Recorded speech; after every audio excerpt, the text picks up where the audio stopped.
Very good morning students. आज हम chapter 4 class +1 का टॉपिक करेंगे, that is a molecular orbital theory. बहुत ही इंपॉर्टेंट टॉपिक है बेटा, मॉलिक्यूलर ऑर्बिटल थ्योरी, जिसको हम MOT भी बोल देते हैं। अब देखो, अगर हम सबसे पहले बेटा वैलेंस बॉन्ड थ्योरी की बात करें तो वैलेंस बॉन्ड थ्योरी ने क्या कहा था कि जो एटम होते हैं उनके एटॉमिक ऑर्बिटल की क्या होती है, ओवरलैपिंग होती है। उस ओवरलैपिंग से क्या बन जाता है, मॉलिक्यूलर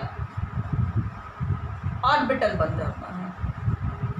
अब वैलेंस बॉन्ड थ्योरी के अकॉर्डिंग क्या थे, जैसे मैंने कहा दो एटम है हाइड्रोजन के, 1s1 दो हाइड्रोजन के एटम है, इनके ऑर्बिटल है 1 इलेक्ट्रॉन है। जब इनमें ओवरलैपिंग हुई तो ओवरलैपिंग ऐसे ही तो होगी, ओवरलैपिंग से क्या बन गया, ये H2 बन गया, जिसमें क्या आ गए, 2 इलेक्ट्रॉन आ गए। तो बट मॉलिक्यूलर ऑर्बिटल थ्योरी क्या कहती है कि एटम के एटॉमिक ऑर्बिटल आपस में कंबाइन करके क्या बनाते हैं, मॉलिक्यूलर ऑर्बिटल। मतलब मॉलिक्यूलर ऑर्बिटल थ्योरी क्या कहती है कि अगर जैसे दो एटम हैं H, उसके 2 एटॉमिक ऑर्बिटल हैं, उनमें एक एक इलेक्ट्रॉन है, तो इनकी ओवरलैपिंग नहीं हुई, 2 एटम 2 एटॉमिक ऑर्बिटल ने आपस में कंबाइन करके 2 ही मॉलिक्यूलर ऑर्बिटल बनाए, 2 मॉलिक्यूलर ऑर्बिटल बनाए, जिससे क्या बना, H2 की फॉर्मेशन हो गई। तो ये H2 का क्या हुआ, मॉलिक्यूलर ऑर्बिटल हुआ। तो जो मॉलिक्यूलर, यहाँ पर हमें ज़रूरत पड़ी मॉलिक्यूलर ऑर्बिटल थ्योरी की, क्यों, क्योंकि वैलेंस बॉन्ड थ्योरी ने कई चीज़ें, जैसे इस मॉलिक्यूल की अगर हम बात करें तो इसने मॉलिक्यूल के मैग्नेटिक नेचर को एक्सप्लेन नहीं करा। जैसे लेट्स सपोज अगर वैलेंस बॉन्ड थ्योरी के अकॉर्डिंग O2 देखा जाए तो वो क्या होता है, डायमैग्नेटिक। डायमैग्नेटिक सब्सटेंस क्या होते हैं, जो मैग्नेटिक फील्ड को रिपेल करते हैं। बट जब हम मॉलिक्यूलर ऑर्बिटल थ्योरी करते हैं या फिर हम जब एक्सपेरिमेंटल डाटा करते हैं O2 का, तो वो बोल देता है कि जो O2 है वो एक पैरामैग्नेटिक है, वो मैग्नेटिक फील्ड को रिपेल नहीं करता, अट्रैक्ट करता है। वैलेंस बॉन्ड थ्योरी ने कहा कि जो बॉन्ड ऑर्डर है किसी भी मॉलिक्यूल का, जो बॉन्ड ऑर्डर है वो 1 2 3 हो सकता है, बट मॉलिक्यूलर ऑर्बिटल थ्योरी ने बॉन्ड ऑर्डर कैलकुलेट करने का एक फॉर्मूला बताया, और इसने कहा कि बॉन्ड ऑर्डर फ्रैक्शन में भी हो सकता है, वो हाफ भी हो सकता है, 1.5 भी हो सकता है, और 2.5 भी हो सकता है। वैलेंस बॉन्ड थ्योरी ने बेटा एटम मॉलिक्यूल की स्टेबिलिटी की बात नहीं करी थी कि मॉलिक्यूल स्टेबल है कि नहीं, बट मॉलिक्यूलर ऑर्बिटल थ्योरी ने मॉलिक्यूल की स्टेबिलिटी की बात करी थी। अगर मैं इसके नाम बताऊं, इसका नाम क्या है, मॉलिक्यूलर ऑर्बिटल थ्योरी, जो एक मॉलिक्यूल के बारे में सब कुछ बताती है। वैलेंस बॉन्ड थ्योरी ने सिर्फ ये कहा एटम के एटॉमिक ऑर्बिटल आपस में कंबाइन करेंगे, ओवरलैप करेंगे तो मॉलिक्यूल बन जाएगा, जिसमें उसने ओवरलैपिंग करी, SS SP SD करा। तो यहीं से उसके बारे में मोर इन्हांसमेंट, जो मॉलिक्यूलर ऑर्बिटल थ्योरी थी वो मॉलिक्यूल्स के बारे में बहुत कुछ हमें बताती है। तो इसी वजह से हमें मॉलिक्यूलर ऑर्बिटल थ्योरी की ज़रूरत पड़ी। अब हम क्या करेंगे, मॉलिक्यूलर ऑर्बिटल थ्योरी को डिटेल में करेंगे। यहाँ तक मैंने आपको ये बताया कि कैसे हमें क्यों ज़रूरत पड़ी मॉलिक्यूलर ऑर्बिटल थ्योरी की, और मॉलिक्यूलर ऑर्बिटल थ्योरी कैसे एडवांस है पिछली वैलेंस बॉन्ड थ्योरी से। अब मैं आपको मॉलिक्यूलर ऑर्बिटल थ्योरी के पॉइंट्स बताऊंगी 1 बाय 1, जिनको आपने अच्छी तरह से समझना है, उसके बाद ही आप ये टॉपिक कर सकते हो। आप देखो बेटा, main points of a molecular orbital theory. Molecular orbital theory का पहला पॉइंट क्या है कि वो क्या कहता है, एटम में क्या होते हैं, एटॉमिक ऑर्बिटल, और एटम को कंबाइन करके क्या बनेगा बेटा, मॉलिक्यूल। तो मॉलिक्यूल के अपने क्या होंगे, मॉलिक्यूलर ऑर्बिटल, जो मैंने अभी आपको डिफरेंस की फॉर्म में पीछे भी बताया है।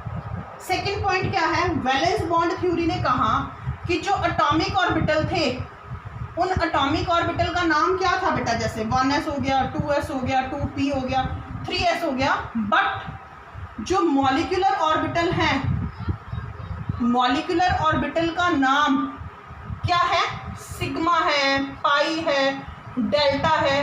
डेल्टा की डिटेल आपके सिलेबस में नहीं है, आप सिर्फ +1 में सिग्मा और पाई मॉलिक्यूलर ऑर्बिटल करोगे।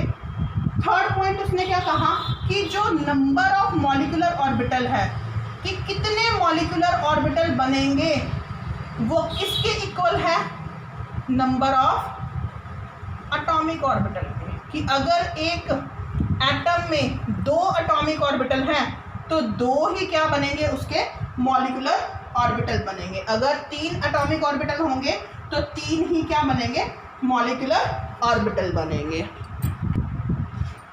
उसके बाद फोर्थ पॉइंट देखो बेटा, जो बहुत ही इंपॉर्टेंट है, यहाँ से पॉइंट शुरू होते हैं। तो जो मॉलिक्यूलर ऑर्बिटल थ्योरी थी वो जो हमारे पास हमने कहा था कि कोई भी एक एटम है, एटम का नेचर कैसा होता है, वेव नेचर और पार्टिकल नेचर होता है, जो क्वांटम मैकेनिक्स में आपने चैप्टर 2 में मैंने एक्सप्लेन करा था। तो जो मॉलिक्यूलर ऑर्बिटल थ्योरी थी ये वेव मैग्नेटिक्स को भी अपने साथ लेके चल रही थी। इसने क्या कहा था कि हम एटम्स को किसकी फॉर्म में एक्सप्लेन कर सकते हैं, एक वेव की फॉर्म में एक्सप्लेन कर सकते हैं। जैसे मैंने कहा कि एक एटम है, एटम के एक एटॉमिक ऑर्बिटल है, मैंने कहा कि जैसे ये एटॉमिक ऑर्बिटल बताया मैंने, ये दूसरा एटम है, ये दूसरे एटम का ऑर्बिटल है। अब ये जो ऑर्बिटल है बेटा ये 2 तरीके से जुड़ सकते हैं, 2 चीज़ें हो सकती हैं। फर्स्ट पॉसिबिलिटी क्या है कि अगर ये 2 एटम की जो वेव्स हैं अगर ये आपस में जुड़ती हैं, अब जब ये आपस में जुड़ती है तो क्या आएगा, अगर मैंने इस वेव में इसको जोड़ा तो ये वाली वेव थोड़ी सी बड़ी हो जाएगी, इसमें इसको जोड़ा तो ये वाली वेव क्या हो जाएगी, थोड़ी सी बड़ी। तो हम एटम के फर्स्ट एटॉमिक ऑर्बिटल की वेव को Xi1 दे देते हैं, क्योंकि श्रोडिंगर ने एटम की वेव को Xi की जगह रिप्रेजेंट करा था। सेकेंड एटम को हम Xi2 दे देते हैं। तो हमने इसमें क्या करा, Xi1 प्लस Xi2 दोनों वेव को हमने जोड़ा। जब हमने दोनों वेव को जोड़ा तो इसको ये कैसे जुड़ी, आपस में जुड़ के ये एक बड़ी वेव बना रही है, जिसको हम क्या बोल देते हैं, constructive interference. Constructive interference, interference का मतलब आपने फिजिक्स में भी करा होगा बेटा, जब 2 वेव आपस में मिलती हैं तो हम उनको क्या बोलते हैं, इंटरफेरेंस। और जब 2 वेव जुड़ के आपस में एक नई वेव बनाती हैं तो उसको हम क्या बोलते हैं, कंस्ट्रक्टिव। तो एक पॉसिबिलिटी ये हुई।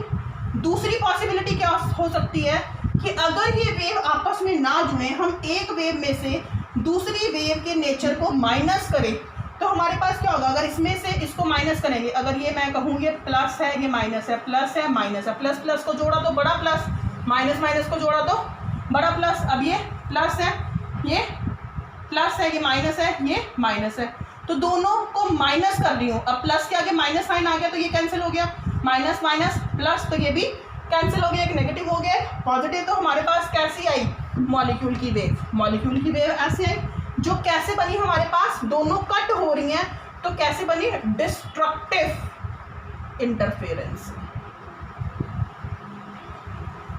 और कैसे बनी, Xi1 माइनस Xi2।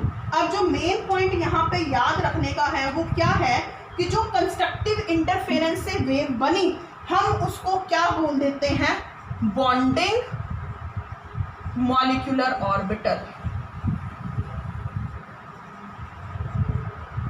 ठीक है बेटा, ये एटम के एटॉमिक ऑर्बिटल थे, ये आपको बताया जा रहा है कैसे मॉलिक्यूलर ऑर्बिटल बनते हैं। अगर आपको टफ लग रहा होगा बेटा तो धीरे धीरे आपको समझ आना शुरू हो जाएगा। अब तो जब कंस्ट्रक्टिव इंटरफेरेंस से मॉलिक्यूल बनता है it is called a bonding molecular orbital. और जो बॉन्डिंग मॉलिक्यूलर ऑर्बिटल होता है वो क्या होता है, स्टेबल होता है और उसकी एनर्जी क्या होती है, लेस एनर्जी। अब जो डिस्ट्रक्टिव इंटरफेरेंस से हमारे पास मॉलिक्यूलर ऑर्बिटल बनता है उसको हम बोल देते हैं एंटी बॉन्डिंग मॉलिक्यूलर ऑर्बिटल। और एंटी बॉन्डिंग मॉलिक्यूलर ऑर्बिटल क्या होता है, अनस्टेबल और जिसकी एनर्जी क्या होती है, हाई। अब ऐसा क्यों हुआ बेटा, देखो अगर लेट्स सपोज मैं अपनी डेली एक्टिविटी करती हूँ, मैंने 1-2 दिन से फास्ट रखा हुआ है, मैं कुछ भी खाना नहीं खा रही, तो मेरी बॉडी को नहीं एनर्जी मिल रही तो मेरे में लेजीनेस आ जाएगी।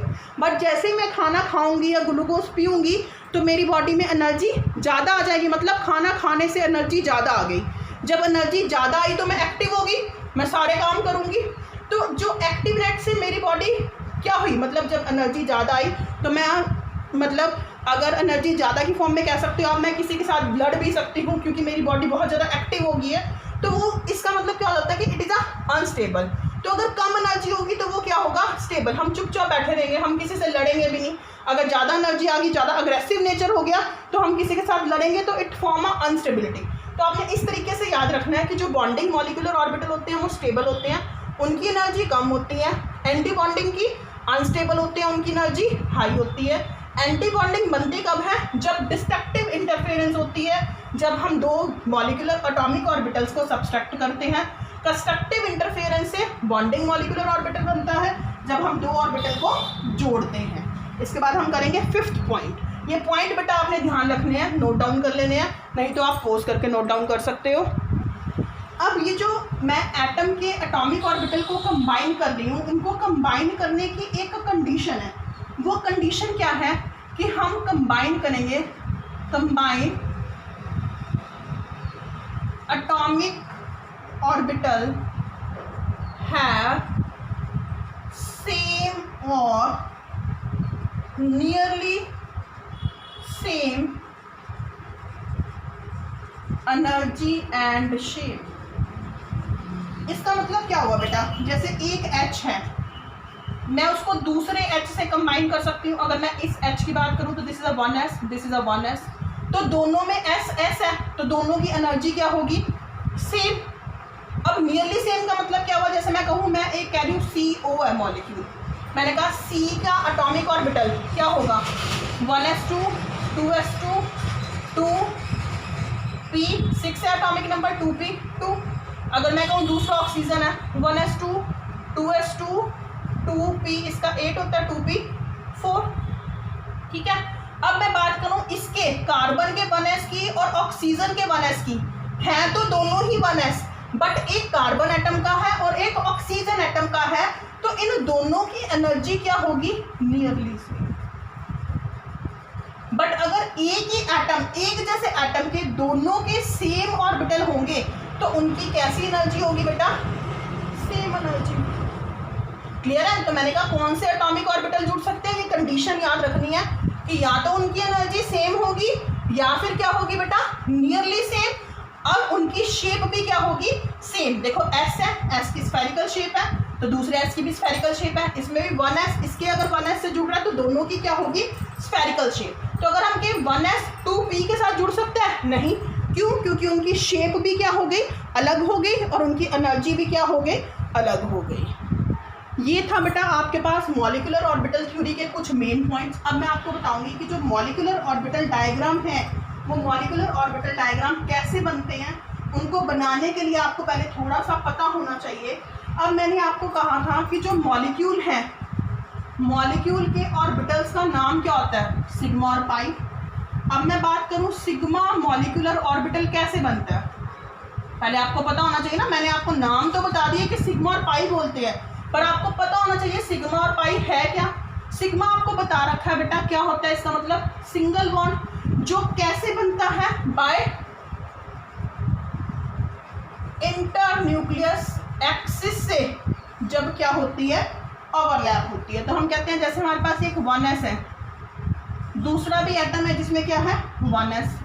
अब इन दोनों की अगर कंस्ट्रक्टिव इंटरफेरेंस हुई, दोनों आपस में जुड़े, मैंने कहा एक पॉजिटिव है, नेगेटिव, पॉजिटिव नेगेटिव, अगर ये आपस में जुड़े तो आपस में जुड़ के इन्होंने एक मॉलिक्यूलर ऑर्बिटल बना दिया, पॉजिटिव पॉजिटिव, सेंटर में क्या हो गया, नेगेटिव, अट्रैक्शन होगी, तो जिससे क्या बना, सिग्मा 1s। ये क्या था बेटा, 1s 1s, ये क्या थे, ये एटम के एटॉमिक ऑर्बिटल है, और s आपको पता है हमेशा सिंगल बॉन्ड बनाता है, तो इसने मिलके क्या बनाया, सिग्मा 1s। ये सिग्मा 1s क्या है, मॉलिक्यूलर ऑर्बिटल। ऐसे अगर मैं 1s में से 1s को माइनस करूं, अगर इनकी मैं डिस्ट्रक्टिव इंटरफेरेंस शो करती हूँ, तो डिस्ट्रक्टिव इंटरफेरेंस में क्या होगा, हमारे पास कम हो जाएगा, हम कह सकते हैं इधर पॉजिटिव, इधर पॉजिटिव, इधर नेगेटिव, इधर नेगेटिव। तो ये ऑर्बिटल्स हो गए, ये ऑर्बिटल्स आपस में जुड़े ही नहीं, ये क्या हो गए नेगेटिव। तो हम इसको क्या बोल सकते हैं sigma star 1s molecular orbital. अब जो कंस्ट्रक्टिव इंटरफेरेंस से बना था वो क्या था बेटा, बॉन्डिंग ऑर्बिटल। अगर हमने बॉन्डिंग और एंटी बॉन्डिंग की पहचान करनी है और डिस्ट्रक्टिव से क्या बना था आपके पास एंटी बॉन्डिंग, तो हम उसके ऊपर क्या वर्ड लगा देते हैं बेटा स्टार। कहीं पे भी किसी के ऊपर जैसे मैंने लिखा सिग्मा स्टार, तो it means I am talking about a anti bonding orbital which is having a higher energy. और अगर मैंने खाली सिग्मा 1s लिखा तो it means I am talking about a bonding orbital which is having a less energy. ठीक है, आप इसको ऐसे भी बना सकते हो, नहीं तो आपको डायग्राम अगर ध्यान नहीं रहेंगे तो देखो इसमें एक चीज़ और ध्यान रखने बेटा, IIT JEE में एग्जाम में आ जाता है कि अगर ये दोनों मिल रहे हैं तो यहाँ पर ये आपस में मीट नहीं हुए तो that area is called a nodal plane. ये आपने सेकेंड चैप्टर में करा होगा। अब नोडल प्लेन क्या होता है, अगर हम इन ऑर्बिटल्स की बात करें तो ऑर्बिटल्स में आपको क्या पता है क्या रहते हैं इलेक्ट्रॉन्स। तो हम कह सकते हैं where the probability of finding the electron is a maximum. But nodal plane क्या होता है कि ऐसा एरिया होता है जहां पर probability of finding the electron क्या होते हैं जीरो। तो जब हमारे पास दो एटॉमिक ऑर्बिटल बनते हैं तो उनके बीच में एक नोडल प्लेन होता है जहां पर इलेक्ट्रॉन के पाने की संभावना क्या होती है जीरो। ठीक है, अगर हमने इसको ऐसे नहीं दिखाना बेटा तो आप इसको जो ये तो मैंने आपको शेप्स की फॉर्म में बताया, ये चीज़ भी आपकी बुक में है, बट आपकी बुक में जो मॉलिक्यूलर ऑर्बिटल डायग्राम बनाओगे वो आप कैसे बनाओगे बॉक्स की फॉर्म में। जैसे मैंने कहा ये 1s है, ये भी 1s है, दोनों ही क्या है एटॉमिक ऑर्बिटल। तो ये दोनों एटॉमिक ऑर्बिटल कंबाइन करके क्या बना रहे हैं बेटा, दो मॉलिक्यूलर ऑर्बिटल बना रहे हैं। ये क्या है मॉलिक्यूलर ऑर्बिटल। अब देखो एक ऑर्बिटल की क्या है, मैंने एक ऑर्बिटल को इस लाइन से नीचे बनाया जिसकी क्या है लोअर एनर्जी, और ऊपर वाले की क्या हुई हाई एनर्जी। अब हाई एनर्जी है तो ये क्या है एंटी बॉन्डिंग, ये क्या हो गया सिग्मा स्टार 1s, ये क्या हुआ सिग्मा 1s, और लोअर एनर्जी है तो ये क्या है बॉन्डिंग ऑर्बिटल। आप ऐसे भी कि दो एटॉमिक ऑर्बिटल को कंबाइन करके, इसके पॉइंट में मैंने आपको बताया था दो मॉलिक्यूलर ऑर्बिटल बनेंगे, एक की लोअर एनर्जी होगी और एक की हायर एनर्जी। क्लियर है बेटा।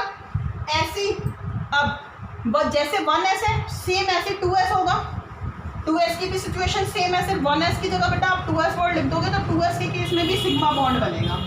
बट अगर बात आ जाए पाई बॉन्ड की, अब आपको पता है n ट्रिपल बॉन्ड n है।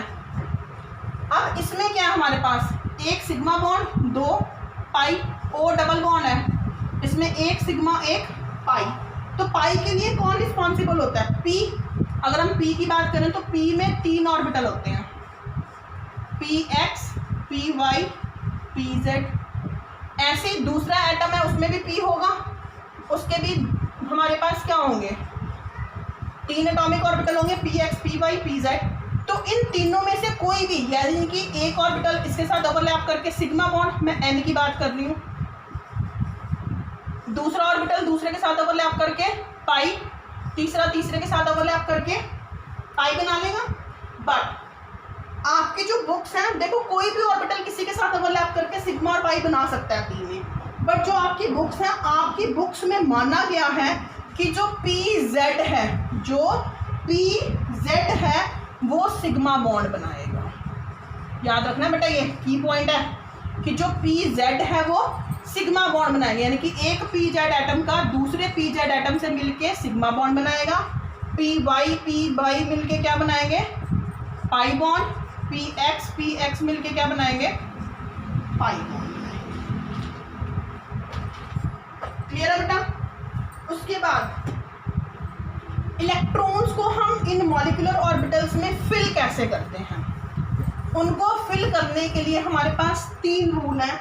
वो तीन रूल कौन से हैं, अबव रूल फॉलो करता है, how to fill electron in molecular orbital. First is aufbau rule. Aufbau rule क्या कहता है कि इलेक्ट्रॉन को हम फिल करते हैं in increasing order of their energy. Second Pauli exclusion, Pauli's principle, वो क्या कहता है कि एक ऑर्बिटल में 2 ही इलेक्ट्रॉन आ सकते हैं। तीसरा हुम्स रूल, हुम्स रूल क्या कहता है कि एक ऑर्बिटल में पेयरिंग तब तक नहीं होती जब तक कि हर एक ऑर्बिटल को क्या मिले, एक एक इलेक्ट्रॉन ना मिले। अगर p में 6 इलेक्ट्रॉन आते हैं तो फर्स्ट इसमें, सेकंड इसमें, थर्ड इसमें, फोर्थ इसमें, फिफ्थ इसमें, सिक्स्थ इसमें आएगा। क्लियर है? उसके बाद अब मैं आपको बताती हूँ कि मॉलिक्यूलर ऑर्बिटल डायग्राम कैसे बनेगा। अभी तक बेटा मैंने जो आपको बात बताई वो सिर्फ सारी समझने की है कि क्या क्या मॉलिक्यूलर ऑर्बिटल में बताया गया। तो अगर आपको वो सारी चीज़ें नहीं भी याद रहती तो डोंट गेट वरी, बट जो ये मॉलिक्यूलर पेपर में जो क्वेश्चन आता है वो मॉलिक्यूलर ऑर्बिटल डायग्राम से आता है। आपको किसी भी मॉलिक्यूल का नाम दिया होता है और कहा जाता है कि उसका मॉलिक्यूलर ऑर्बिटल डायग्राम बनाओ। तो अब आपने ध्यान से देखना है बहुत ही। देखो जैसे मैं आपको बोलती हूँ H2 है एक मॉलिक्यूल, इसका मॉलिक्यूलर ऑर्बिटल डायग्राम बनाओ। अब H2 बना कैसे होगा? जब एक H का एटम दूसरे H के एटम से जुड़ा होगा तो क्या बना होगा? H2। तो मैं पहले एक H बनाती हूँ, ये क्या है? Atomic orbital of H। ऐसे ही दूसरा है atomic orbital of second H। एक H हो गया, 2H। अब दोनों 2 एटम जुड़ रहे हैं तो मॉलिक्यूलर ऑर्बिटल भी कितने बनेंगे बेटा? 2 ही बनेंगे ना। एक जिसकी लोअर एनर्जी है, एक जिसकी ऊपर एनर्जी है। मैंने इसको नीचे क्यों बनाया? क्योंकि ये लोअर एनर्जी है। और ये कौन सा है? बॉन्डिंग ऑर्बिटल है, याद रखना BO। और ये क्या है? एंटी बॉन्डिंग है। अब हाइड्रोजन की कॉन्फ़िगरेशन क्या है? 1s1। इसकी की क्या है? 1s1। तो हम ये लिख सकते हैं यहाँ पे ये 1s है, ये भी क्या है? 1s। अब जो एटम के एटॉमिक ऑर्बिटल को कंबाइन करके क्या बना? ये बीच वाला क्या है? Molecular orbital of H2। जिसकी लोअर एनर्जी होती है उसको हम क्या बोलेंगे? Sigma 1s। क्यों? मैंने बोला मॉलिक्यूलर ऑर्बिटल का नाम सिग्मा और पाई होता है और S सिर्फ सिग्मा बनाता है और P पाई बनाता है। तो P में पाई की सिचुएशन आएगी। तो ये सिग्मा 1s होगा। इसका एंटी बॉन्डिंग क्या हुआ? Sigma star 1s। इसकी लोअर एनर्जी, इसकी हायर एनर्जी। अब S में कितने इलेक्ट्रॉन है? 1। इधर भी S में कितने हैं? 1। अब आपने H2 में फिल करने हैं इलेक्ट्रॉन। अब H2 में इलेक्ट्रॉन फिल करोगे, 1 और 1 कितने हैं? एक की ऊपर स्पिन और एक की नीचे स्पिन। अब दोनों को 1 और 1 कितने हो गए? 2। तो वो 2 इलेक्ट्रॉन कहाँ आएंगे? पहले 1 यहाँ पर, 2 यहाँ पर, दोनों इलेक्ट्रॉन आ गए। क्लियर है? क्लियर है इतना? ये मॉलिक्यूलर ऑर्बिटल डायग्राम है H2 का कि H2 मॉलिक्यूल में क्या आ गया। हम मॉलिक्यूल की बात करेंगे बेटा, बट मॉलिक्यूल बनेगा कैसे बीच वाला? जब हम एटम्स को कंबाइन करेंगे। तो साइड में एटम्स बना रहे हैं, बीच में मॉलिक्यूल बन रहा है। अब इसकी इलेक्ट्रॉनिक कॉन्फ़िगरेशन लिखो।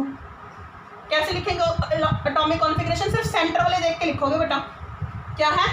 Sigma 1s। कितने इलेक्ट्रॉन आए? 2। तो 2। इसके बाद नेक्स्ट है इसका बॉन्ड ऑर्डर कैलकुलेट करना। बॉन्ड ऑर्डर कैलकुलेट करने का क्या फॉर्मूला है? 1/2 number of bonding minus number of anti bonding. 1/2 number of bonding, कितने इलेक्ट्रॉन है? 2। एंटी बॉन्डिंग में एक भी नहीं है, 0। तो 2 divided by 2, bond order is 1। ठीक है। उसके बाद नेचर की बात करते हैं। नेचर 2 तरह का होता है, एक पैरामैग्नेटिक बेटा और एक डायामैग्नेटिक। पैरामैग्नेटिक क्या होते हैं? जिसमें अनपेयर्ड इलेक्ट्रॉन होते हैं, और जिसमें पेयर्ड इलेक्ट्रॉन होते हैं वो क्या होते हैं? डायमैग्नेटिक। अब इस मॉलिक्यूल में देखो 2 इलेक्ट्रॉन है, दोनों ही पेयर्ड है। तो H2 का नेचर कैसा हुआ? पैरा के डाया? डायामैग्नेटिक। कैसा नेचर हुआ बेटा? डायमैग्नेटिक। क्लियर है? नोट डाउन कर ले इसको, नहीं नोट डाउन कर सकते तो पॉज करके इसको नोट डाउन कर लेना बाद में। अब देखो इसके बाद अगर मैं बात करूं बेटा H2 पॉजिटिव, इसी में चेंज कर रही हूँ। अब मैं बात करूँ अगर H2 पॉजिटिव, H2 पॉजिटिव कैसे बना होगा? एक H और एक H पे क्या आ रहा है? पॉजिटिव, पॉजिटिव का मतलब ये वाला इलेक्ट्रॉन भी खत्म हो गया, ठीक है।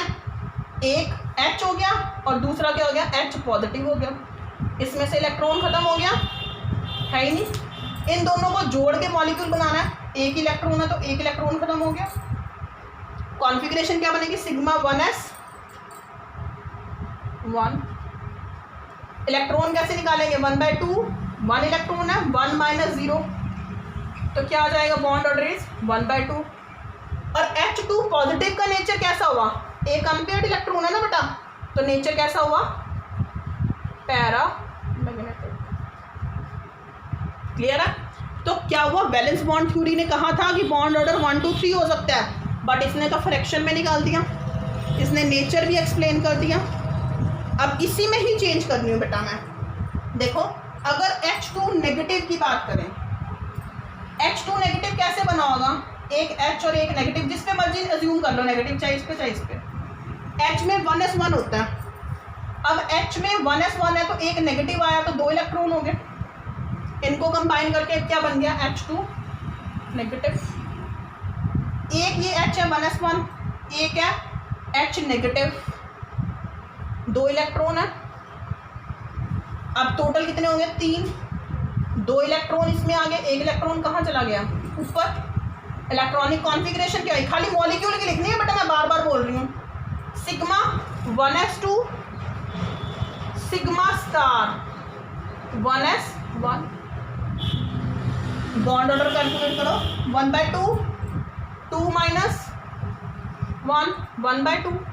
नेचर कैसा हुआ, 2 ये और एक ये, 3 अनपेयर्ड इलेक्ट्रॉन है तो नेचर इज पैरामैग्नेटिक।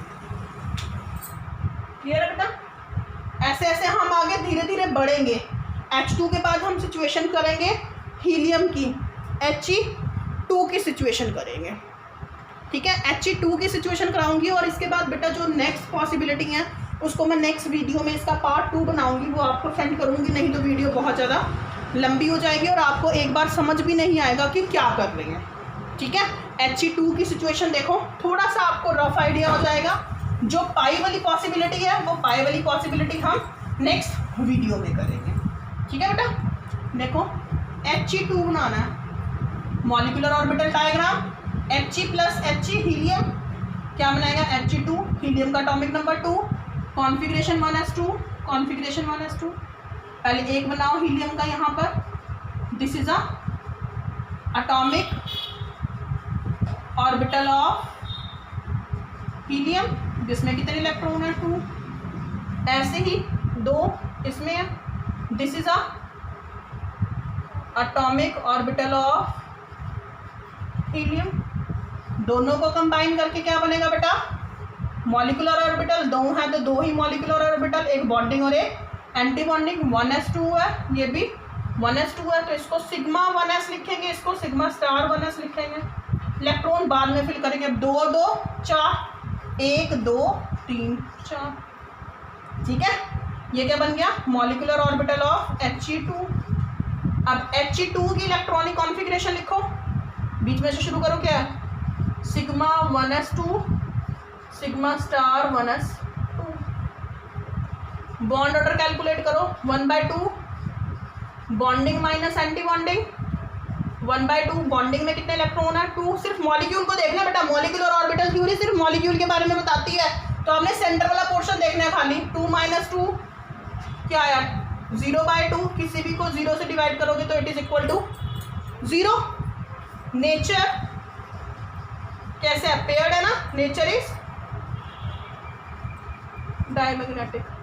तो जैसे हम बैलेंस बॉन्ड थ्योरी से बताते थे, हमने एनर्जी कंसंट्रेशन और ऑर्बिटल की फॉर्म में करा था, He2 नहीं एग्जिस्ट करता।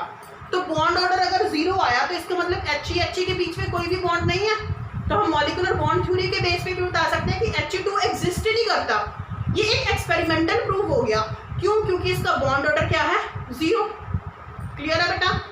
आई होप आप सबको बेटा इतना समझ आ गया होगा, ये पॉइंट्स आप नोट डाउन करोगे। इसके बाद आप मॉलिक्यूलर ऑर्बिटल डायग्राम बेटा, He2 1 पॉजिटिव, इसके मेरे को बना के दिखाओगे क्या आता है। He2 1 पॉजिटिव और एक He2 2 पॉजिटिव। थोड़ा सा रफ आइडिया हो जाएगा कि आपको समझ आया कि नहीं। इसी के साथ साथ आज का वर्क हम ख़त्म करते हैं। इसका जो हाफ टॉपिक है वो हम नेक्स्ट वीडियो में डिस्कस करेंगे। Thank you and have a nice day. Bye bye everyone.